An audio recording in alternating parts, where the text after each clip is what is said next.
আজগুবি নয়, আজগুবি নয়, সত্যিকারের কথা। ছায়ার সাথে কুস্তি করে গাত্রে হলো ব্যথা। ছায়া ধরার ব্যবসা করি, জানো না বুঝি?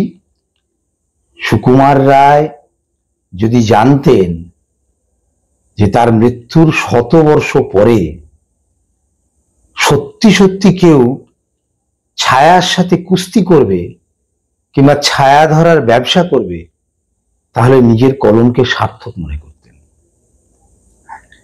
এই ছায়ার নাম অনুপ্রবেশ, এর কোনো কায়া নেই। বিজেপি নেতা, মন্ত্রী, ইলেকশন কমিশন এবং গদি মিডিয়া অনুপ্রবেশের গল্পের গরুকে গাছে তুলে দিচ্ছে।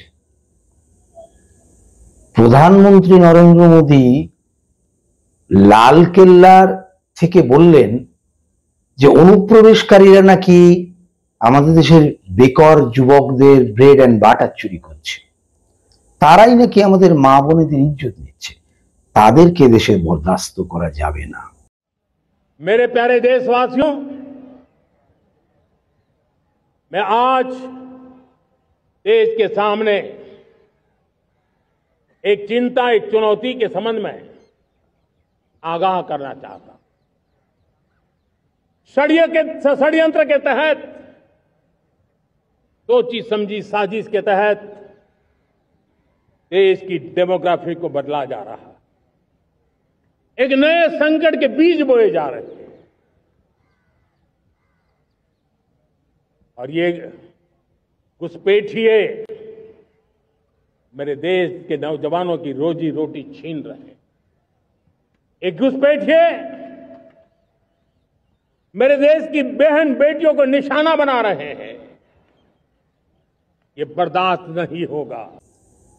আর স্বরাষ্ট্রমন্ত্রী তো বলছেন কোটি কোটি অনুপ্রবেশকারী, আর বিরোধী দলনেতা তিনি তো বলছেন 70 লক্ষ দেশে রোহিঙ্গা আছে, যেখানে সারা পৃথিবীতে রোহিঙ্গার সংখ্যা 15 থেকে 20 লক্ষ। তাহলে 70 লক্ষ রোহিঙ্গা এই দেশে এলো কি করে?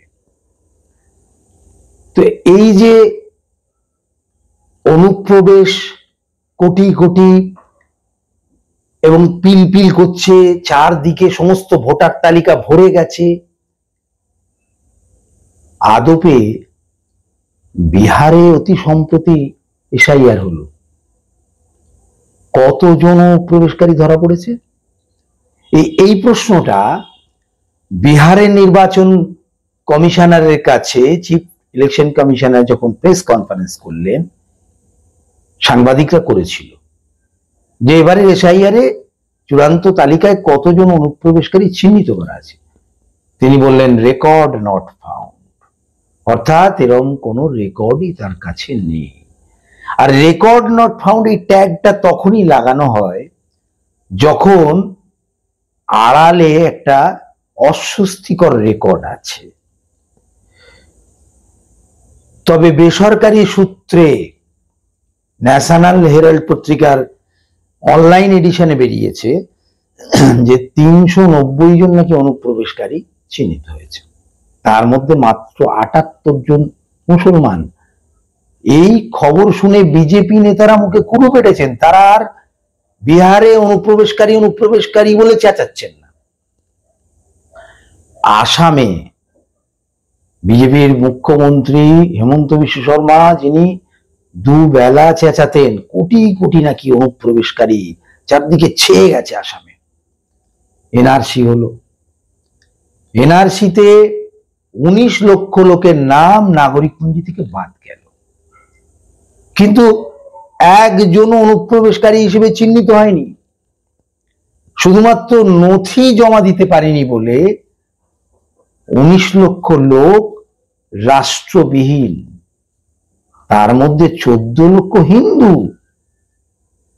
এখন বিজেপির মুখ্যমন্ত্রী হেমন্ত বিশ্ব শর্মা বলছেন ভুল আছে এই এনআরসিতে, বিজেপি নেতারা বলছে ভুল আছে, কারণ সেখানে অনুপ্রবেশকারী তো একজনও চিহ্নিত হয়নি।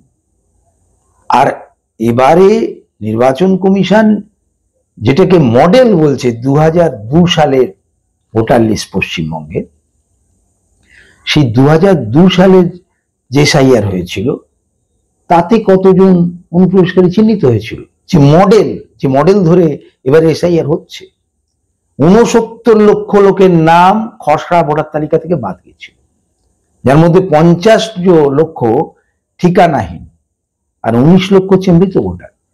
পরে যখন চূড়ান্ত তালিকা বেরোলো দেখা গেল 24 লক্ষ লোকের নাম বাদ গেছে, 19 লক্ষ মৃত, বাকি 5 লক্ষ হচ্ছে ঠিকানাহীন। একজন অনুপ্রবেশকারী চিহ্নিত হয়।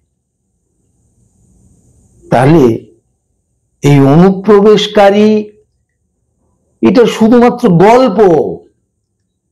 2014 সালে যখন আমাদের স্বরাষ্ট্রমন্ত্রী বলছিলেন যে 2 কোটি নাকি এদেশে অনুপ্রবেশকারী আছে, তখন বাংলাদেশের বিদেশ মন্ত্রী এখানে চিঠি দিয়েছিল যে আমরা নিয়ে নিতে চাই, আপনি তালিকা দিন, ভারত সরকার তালিকা দিক যে কারা অনুপ্রবেশকারী। ভারত সরকার তার প্রত্যুত্তরে জানিয়েছিল যে ভারত সরকারের কাছে এরকম কোনো তালিকাই নেই।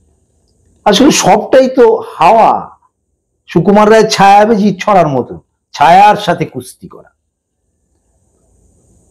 তো দেখুন, এই অনুপ্রবেশকারী চিৎকার করে আসল লক্ষ্য কিন্তু তাদের অন্য।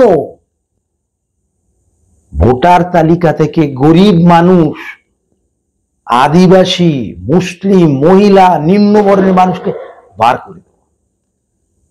যে 12টা নথি নির্বাচন কমিশন চাইছে, যার অধিকাংশ এই ভূমিহীন, এই শিক্ষাহীন, এই পরিযায়ী যাযাবর মানুষগুলোর কাছে নেই, কোথা থেকে তারা দেবে? এবং এটাই কিন্তু এসআইআর মানে স্পেশাল ইন্টেনশন অফ আরএসএস, এটাই তারা চাইছে যে গরিব, ভূমিহীন এবং মুসলিম, দলিত, মহিলাদের ভোটার তালিকায় বার করে দেওয়া, যারা বিজেপির ভোট ব্যাংক নয়। আর এই কারণেই একটা অমানবিক ঘটনা আমরা দেখলাম যে বিজেপি কতটা নিষ্ঠুর, নির্মম হতে পারে। সোনালী বিবি, সোনালী শেখ দিল্লিতে তার পরিবারের সদস্যদের নিয়ে কাজে গেছিলেন, পশ্চিমবাংলার বাসিন্দা, কাগজে আপনারা পড়েছেন। তিনি গর্ভবতী ছিলেন, পেটের দায়ে কাজ করতে গেছিলেন। দিল্লি পুলিশ শুধু বাংলাদেশি সন্দেহে, তারা বারবার বলা সত্ত্বেও, তাদের আধার কার্ড, ভোটার কার্ড থাকা সত্ত্বেও তাদেরকে জোর করে বাংলাদেশে পুশব্যাক করে দিয়েছে, বাংলাদেশি তকমা দিয়ে। আজকে প্রমাণিত হচ্ছে, সব সংবাদপত্রে বেরিয়েছে যে সোনালী বিবির বাবা ভদু শেখ, তার মা জোস্তা বিবি, সবার নাম ভোটার তালিকায় আছে 2002 সালে। তারা বাংলাদেশি নয়, অথচ একটা গর্ভবতী মহিলা, তাকে বাংলাদেশে, এবং সে বাংলাদেশ থেকে ফেরত নিতে চাইছে না, হাইকোর্ট রায় দেওয়া সত্ত্বেও। এই নির্মমতা, এই নিষ্ঠুরতা, বিজেপি ভারতীয়দের বাংলাদেশি বানিয়ে দিচ্ছে শুধু ভোটের স্বার্থে, শুধু বিভাজনের স্বার্থে। মানুষ কিন্তু মেনে নেবে না, মানুষ ঘুরে দাঁড়াবেই। দারিদ্র, অনাহার, বেকারি, মূল্যবৃদ্ধি মানুষ সয়ে নিয়েছে, কিন্তু আমার এই দেশেতেই জন্ম, যেন এই দেশেতেই মরি, কবির এই কথা বলার অধিকার যদি কেড়ে নেয়, মাটির অধিকার যদি কেড়ে নেয়, গুরুদেবের সেই লাইনগুলো মনে করুন, সপ্ত পুরুষ যেথায় মানুষ, সে মাটি সোনার বাড়া, মানুষ মেনে নেবে না এবং প্রতিরোধ হবে। সেই প্রতিরোধের জন্য বিজেপি সেই প্রতিরোধের আসল চেহারাটা দেখবে আগামী দিনে। ধন্যবাদ।